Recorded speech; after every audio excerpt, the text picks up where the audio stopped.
पप्रभवान् कामान् त्यक्त्वा सर्वान् न शेषतः मनसैव इन्द्रियग्रामं विनियम्य समन्ततः शनैः शनैः उपरमेत् बुद्ध्या धृतिगृहीतया आत्मसंस्थं मनः कृत्वा न किञ्चिदपि चिन्तयेत्। यतो यतो मनश्चरति मनः चञ्चलमो स्थिरं ततो ततो नियम्यते आत्मन्येव संयमेत्। वही सब संकल्प ही का जो है खिलवाड़ है। संकल्प से काम की उत्पत्ति होती है और वह हमको पास आता है। चाहे श्लोक में याद करके चाहे उसी तरह कर जी। न कुर्यान्न न वदेत किंचिन न ध्याये साध्व साधुआ आत्मा रामो नयावृत्त्या विचरे जड़वन मुनि। जो समदर्शी महात्मा गुण और दोष की भेद दृष्टि से ऊपर उठ गए हैं, वे न तो अच्छे काम करने वाले की स्तुति करते हैं और न बुरे काम करने वाले की निंदा करते हैं। बहुत बड़ा गुण है। ये बहुत उत्तम साधक वो ये सब चीज है।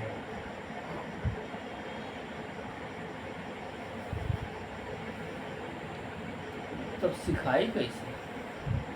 अगर ऐसा हो तो सिखाई कैसे? परिवार में इधर स्वाभाविक रूप से सबका होता रहा समाज में कि पहले के व्यभिचारी बना सदाचारी बनाओ। आपका समानुसार पहले के व्यभिचारी बनाओ जब तक के सदाचारी बनाओ। ये तो अपने नैसर्गिक जीवन ढंग से होता ही रहा।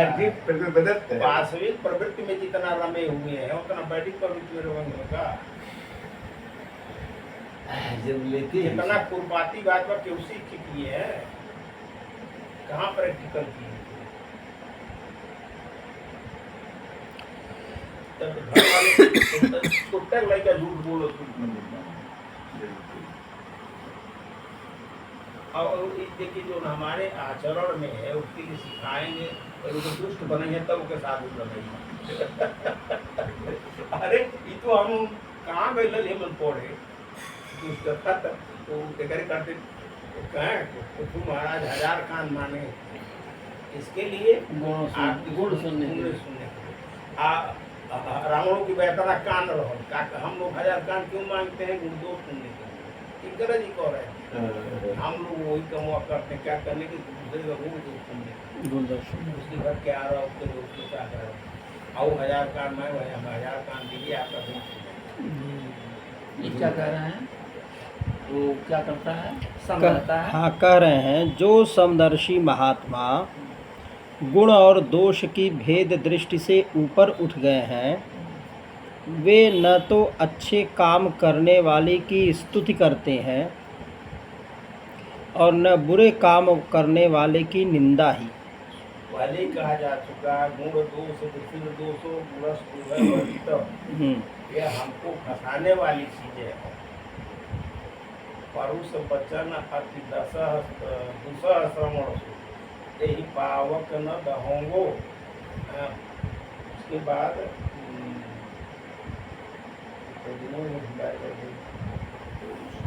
पावक न दहोंगो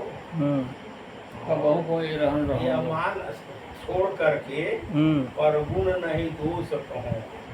अभिमान शून्य होकर के क्या रही गई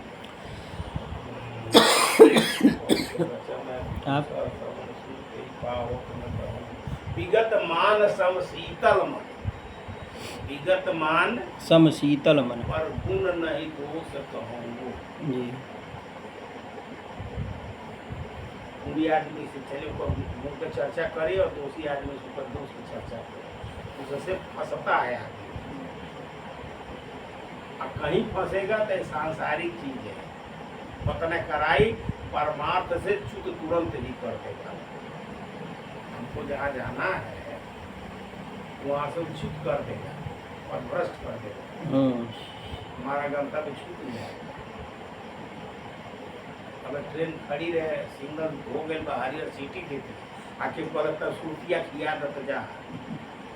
अरे तब सुरतिया खिया दत जा जो चिरौटी खोल लो सुरती दे चल दे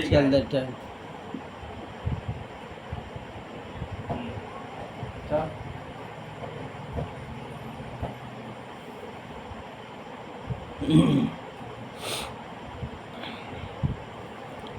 तो न वे किसी की अच्छी बात सुन करके उसकी सराहना करते हैं और न बुरी बात सुन करके किसी को झिड़कते ही हैं।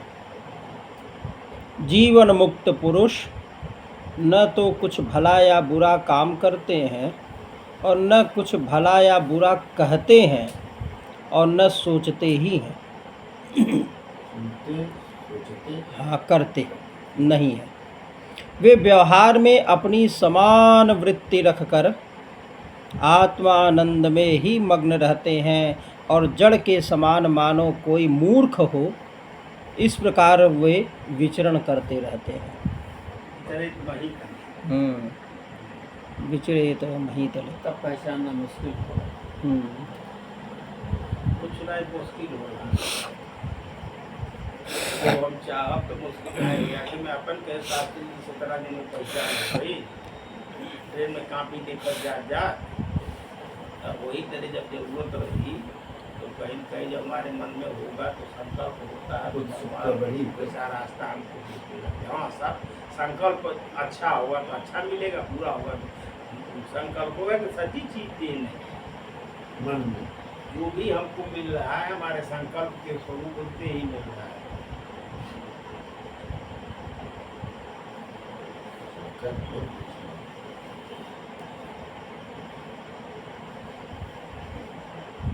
हमारे छोटे साइंस के थे, ये बाबा जब पढ़ाना तो किस में जब बैठ गए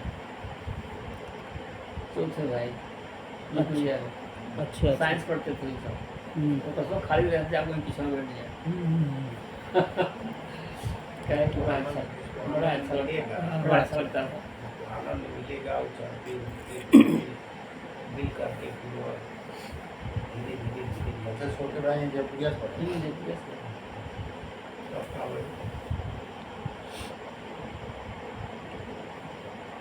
जीवन मुक्त महापुरुष लोग ऐसे ही रहते हैं।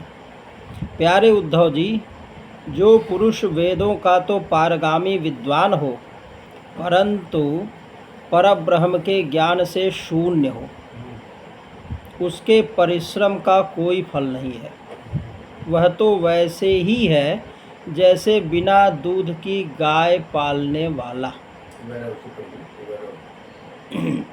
जो पुरुष वेदों का तो पारगामी विद्वान हो परंतु परब्रह्म के ज्ञान से शून्य हो, उसके परिश्रम का कोई फल नहीं है।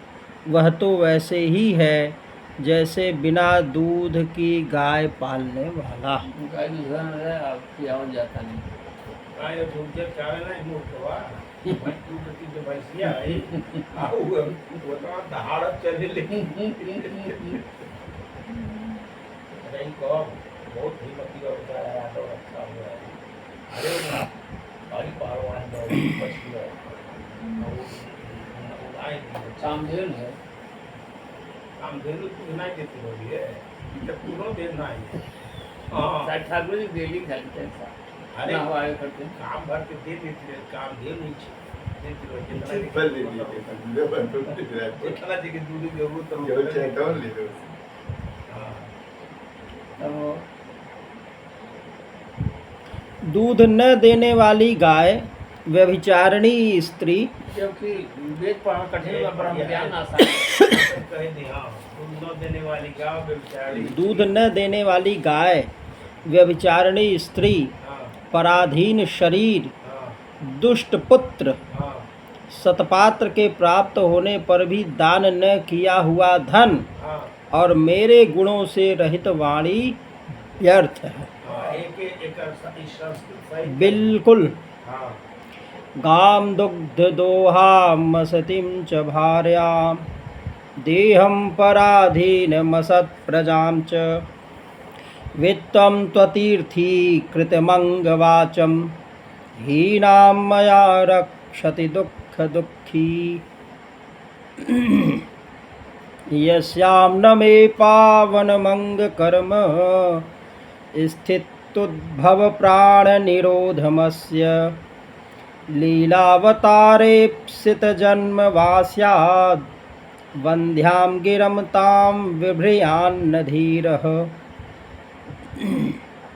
दूध न देने वाली गाय, व्यभिचारिणी स्त्री, पराधीन शरीर, दुष्ट पुत्र, सत्पात्र के प्राप्त होने पर भी दान न किया हुआ धन और मेरे गुणों से रहित वाणी व्यर्थ है। इन वस्तुओं की रखवाली करने वाला दुख पर दुख ही भोगता रहता है।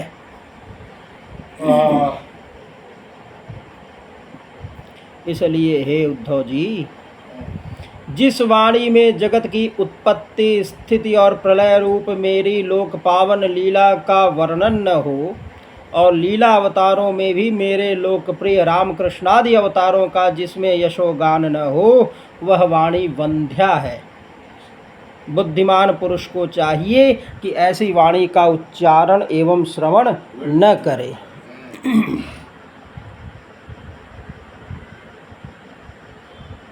जिस वाणी में जगत की उत्पत्ति, स्थिति और प्रलय रूप मेरी लोक पावन लीला का वर्णन भगवान का विशेषण है। जी।